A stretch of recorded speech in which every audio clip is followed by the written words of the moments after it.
Welcome, friends. This is James Corbett of CorbettReport.com and grtv.ca, and today we're joined on the line by Dr. Tim Anderson, the author of The Dirty War on Syria, a book from Global Research Publishers. Dr. Anderson is a senior lecturer in political economy at the University of Sydney and researches and writes on development rights and self-determination in Latin America, the Asia Pacific, and the Middle East, and he has published dozens of chapters and articles in a range of academic books and journals.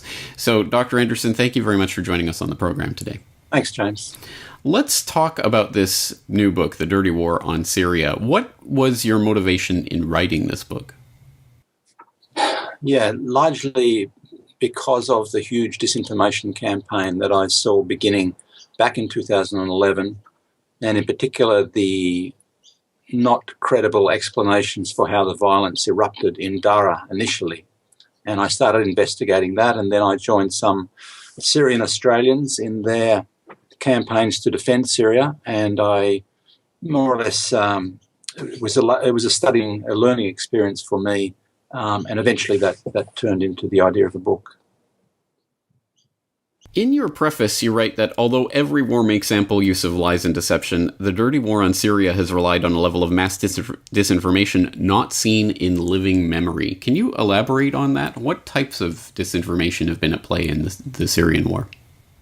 Well, I mean, the historical reference is that, I remember the Vietnam War and many wars since then, and there's always been that disinformation, but the surprising thing was, with our access to the internet these days, which has really allowed some openings that didn't exist before, I'm really surprised and shocked as an educator that people are still captured by the media monopolies, and the media monopolies have been really monolithic on this particular war. They've banned any dissenting narratives basically about the war. There are very clear limits where they will not go, and it's been disturbing really to see how many people, including, I should say, people on the left, liberal left people in Western countries, who are captured by this. They can't seem to find their way out of it. And so that's alarming to me as an educator, given that our educated populations these days in terms of formal education are higher than they've ever been, and yet the capture of public thought about this war, what they imagine it's about, the fact that they keep, even though they've been lied to many times before in previous wars not that long ago, there's an extraordinary success really that the Western powers have had in maintaining the sort of the narrative of this war. So, for example, initially you can look at the war in different phases, I suppose. Very quickly it turned into what I call a humanitarian intervention phase, where there were these claims that, and still persist, that the government is doing nothing but killing its own people. For 5 years, all the Syrian government and army has done is kill its own people. Well, a lot of people seem to swallow that, basically. And then came the next phase, really, which was the protective intervention, the idea that the Western governments are not really contributing to this war. They're actually playing some protective role by engaging in a war on terrorism against the most extreme groups in Syria and Iraq. Of course, let's remember that these al-Qaeda groups began in Iraq 10 years ago now, for similar reasons that they're being used in Syria. So that sort of narrative is really needs some challenging, and in a sense you could spend your whole life trying to argue with the myths of this war, and I decided with the book to just do that partially, because if you spend too much time on all of the fake stories that have been created, it's worth doing it to some extent, but you also have to pay attention to the actual experience of Syria and what's happening with this war. I call it the A story and the B story, basically. In addressing a Western audience, we have to talk about the myths to some extent, but we can't get totally involved in those myths or we'll miss the point. It's like talking about weapons of mass destruction in Iraq and not paying attention to what's actually happening in Iraq. It reminds one of that a quote attributed to Karl Rove that we are the masters of reality. We go around creating reality, and you go around piecing it together. And yes, if we get caught up too much in the specific details, that's all we end up doing. So let's confront the foundational myth of this war, that it is a civil war. If that is not the case, what is the case? Yes, that you're right. It's one of the foundational myths, that the idea it's a civil war and that somehow the Western powers are some independent arbiters or assessors of what's going on, and people who are going to intervene to try and put things right. So, even this is another extraordinary thing about the misinformation campaign. Most of the elements of the real story have been admitted in Western sources and by Western officials, and yet that doesn't really upset the false narrative. So, for example, the Pentagon, US intelligence sources have admitted that there are hundreds of these groups, and that there are many thousands, up to tens of thousands of foreign fighters involved in these extremist groups. And the funding, I think initially there was a story about non-lethal aid to the opposition. It's one of the myths is that the al-Qaeda groups are actually opposition groups, in a sense that no other country would tolerate the idea that a political opposition is actually bombing civilians and army, whoever. No one tolerates the idea of an armed opposition in any country, but somehow it's called an opposition in Syria. And the spokespeople sent from Saudi Arabia to Geneva are really the spokespeople for those various al-Qaeda groups. So, the civil war, to some extent there is a civil war. There has always been a Salafi faction, a Muslim Brotherhood type that's involved in armed insurrections in the past in Syria. But on this occasion, from the early days in 2011, there were large-scale foreign participation in the support for those groups, and that is how that group called Jabhat al-Nusra was created. It is a support front. That's what the words mean, the support front for the Syrian Salafis. Well, when they were defeated in Homs over 2012 into early 2013, really the internationalisation of that conflict became massive through Turkey, through the Turkish borders, and that's where most of the arms and most of the fighters are coming these days, through Turkey. Let's talk about some of those specific incidents that form the fabric of this myth that's been woven around us for the last 4 or 5 years at this point.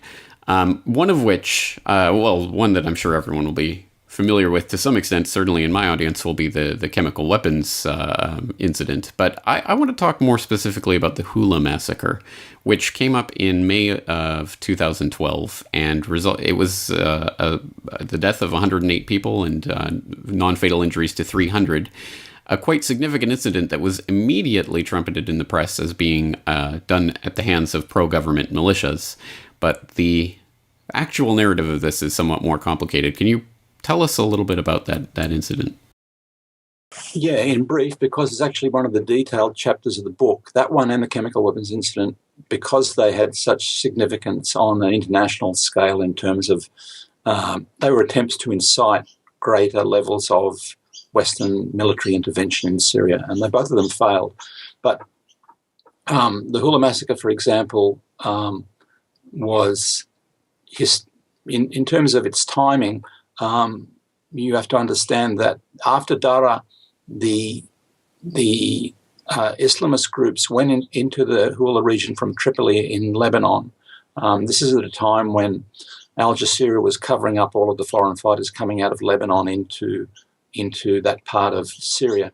If you connect up the northern part of Lebanon with the Homs area, there was an idea of a caliphate being established in that area between Tripoli, including Tripoli and Homs, or around Homs city, let's say the western part of Homs province. That would have been an area bigger than Lebanon. So there was an attempt there to establish the seat of the Islamist insurrection in Homs, and they embedded themselves in Homs city, and it took actually some years before they were driven out of there. But they were initially most of them were driven out of Homs city, and this group was called the Farouk Brigade. There was another one called Khalid bin Walid Brigade, but the main group was the Farouk Brigade, which was a faction aligned with the so-called Free Syrian Army. The Free Syrian Army, we have to understand, has never been an army, really. It's been a conduit for weapons and finance, basically, to a range of groups. But Farouk was the biggest group, and it was a Syrian group. It was, if you like, the next generation of the Muslim Brotherhood in Syria, which had done a very similar insurrection in back in the early 80s. So in Hama. So the Farouk Brigade was effectively defeated around about that time. They were being driven out of, they and their partners, Jabhat al-Nusra, the official al-Qaeda group, which was immediately embedded itself with those two groups, in particular Farouk Brigade. Farouk had very strong social media. They were leading the way in terms of their videos and so on, pretending they were not Islamist extremists. Indeed, a number of Western think tanks branded them as pious Sunnis or non-sectarian or something like this, while they were ethnically cleansing Homs city, driving out the Christians in particular, killing pro-government people. They were reported in the Western media before the middle of, in May 2011 is the early point I can recall it. They were recorded with genocidal slogans, Christians to Beirut, Alawites to the tomb was the translation of their slogan. That was being reported even in Western media in May 2011. So while they had genocidal slogans, and they drove tens of thousands of Christians indeed to Beirut at that time, that was reported in the Christian newspapers at that time, they were imposing an Islamic tax.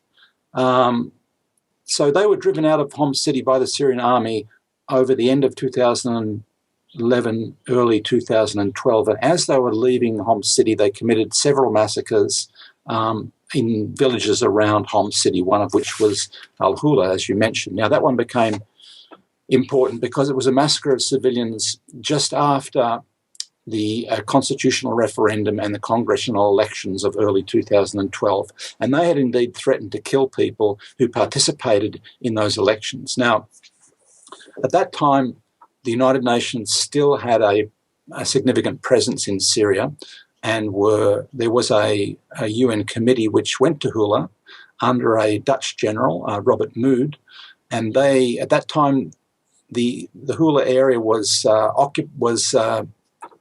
It was held by the Islamist groups, by Farouk and Khalid bin Walid and Jabhat al-Nusra. Now, when Robert Mood and his group went to Hula, they heard conflicting stories about what had gone on there, and they offered to participate in further investigations. But at the UN level, they wound up that entire mission in Syria at that time and appointed another mission which was based in Geneva, which never went to Syria. They rapidly prepared a report which blamed the government with no individuals, no motive, no detail at all. They did, I think, 8 more interviews by Skype. In face of that, a number of reports were coming out from German, Dutch, Russian sources and Syrian sources about the participation of the Farouk Brigade in this. And you had the motive, you had the opportunity, you had the historical circumstance, you had 15 eyewitnesses. In one chapter of my book, I detail the evidence from 15 eyewitnesses. Some of it had to be translated from different languages because of the various journalists that were there at the time. But there were 15 eyewitnesses identifying particular people, some local families, the Farouk Brigade leaders themselves, that when they participated in it, and how they killed and who they killed them. So there's a great detail that Farouk Brigade and some of their local collaborators had murdered those people. Those people, by the way, were included people who had participated in the election, families of people who had participated in the election and were considered pro-government. That's why they were killed.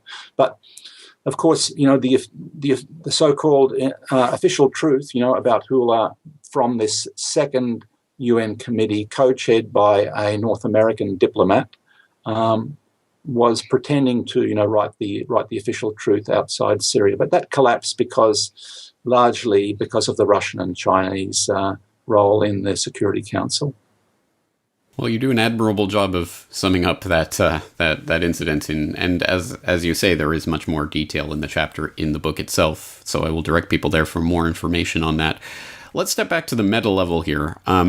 Given that this is not a Syrian civil war and is in fact a war of imperial aggression from outside the country, or fomented from outside the country, why? What is the purpose of this? Why Syria? Why now? Well, let's not forget, if you're talking meta-narratives, Afghanistan, Iraq, Libya, and Iran, which for a number of years, it seemed like it was the beginning of World War III. You know, this entire unilateral disarmament process, which the Iranians patiently participated in for many years and eventually got an outcome because, to the chagrin of the leaders of Israel, the Washington decided that it was Iran was too difficult at this time when they were bogged down with Syria. But if you look at the whole region for the last 15 years or so, it's really been an attempt to do a clean sweep across the region and dismantle any sort of independent regime, including a regime such as that of Saddam Hussein, which was previously collaborating with the US but became a rogue in some sort. That this was part of a project which George W. Bush and Condoleezza Rice called the New Middle East, the idea of a new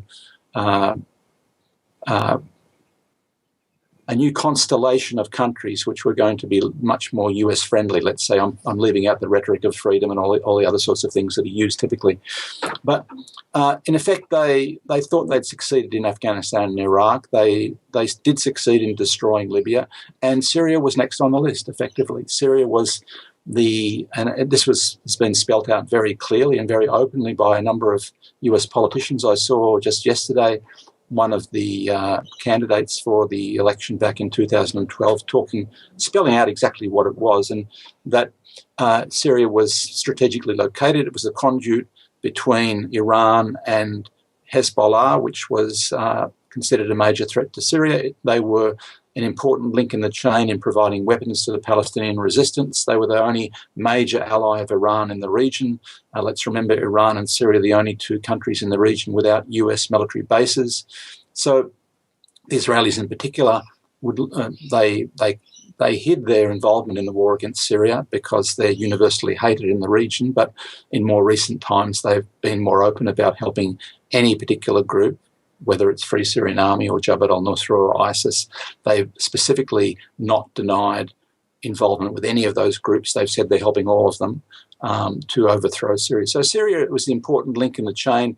Iran, the last major independent in the country in the region, but the Obama administration admitted last year that was just too hard, put it in the too hard basket, put it on the back burner, as indeed Syria was on the back burner. Let's remember the US had sanctions against Syria during the occupation of Iraq. Syria had taken the largest number of refugees from Iraq, up to 2 million refugees. It still holds the largest number of refugees from Iraq, around 400,000 in Syria today, despite 5 years of war. But sanctions were imposed during that time by the Bush regime because Bush considered that Syria was supporting the resistance, even though they acknowledged that Syria was very anti-Al-Qaeda then as now. But they accused them of supporting the resistance in Iraq, and so sanctions were first imposed then later on during this war in 2011, 2012. Well, finally, who do you envision as the audience for your book specifically? Is this intended for people who don't know any of this information, who have swallowed all of the media disinformation about Syria? Is it intended for people who know about it, who are concerned about this? Who do you aim this book at? Well, I say in the book it's specifically aimed at an honest, curious Western audience. In other words, people who think that there's some point in reading and some point in looking at evidence and not just looking at sort of countering narratives in the media. If people are genuinely curious and honestly curious, because, of course, there are some people who are going to keep believing that Saddam Hussein bombed the towers in New York in 2001, so people who are so set in their ways, you can't really waste too much time. It goes back to the point I made about the A story and the B story. To some extent, I felt I had to address the myths, but I also want to say what's going on there. Now, that's who it was written for. It may be that other people, certainly there are other people who are reading it. I was presenting the book in Syria last month. The Arabic edition will be out next month. There's also a German edition which will be out next month, and I'm going to go back and talk in Germany and in Syria to people. So it's not written for them, but they're going to see something in it that may be interesting for them. I don't know what that is yet. Although in Syria, some people said, well, this is really surprising. How come an Australian is writing this book? That's one of the things they saw in it, So sometimes you get other audiences interested, but it's mainly for a curious, honest Western audience that is genuinely puzzled about the the line they've been spun about this war and wants to find out more. And so the sources reflect that too. Really, there is, after 5 years of war, of course, there's a lot of information out there, but it's just a question of bringing it together in a coherent sort of way. And I decided to do it in a fully academic way, so people can go and check those sources if they want to go and follow up and find out more for themselves. And if people want to check the book themselves, of course, they can go to globalresearch.ca, and we'll include a link directly to, so that you can go and purchase a copy of the book. Dr. Anderson, thank you very much for your time today. Thanks very much.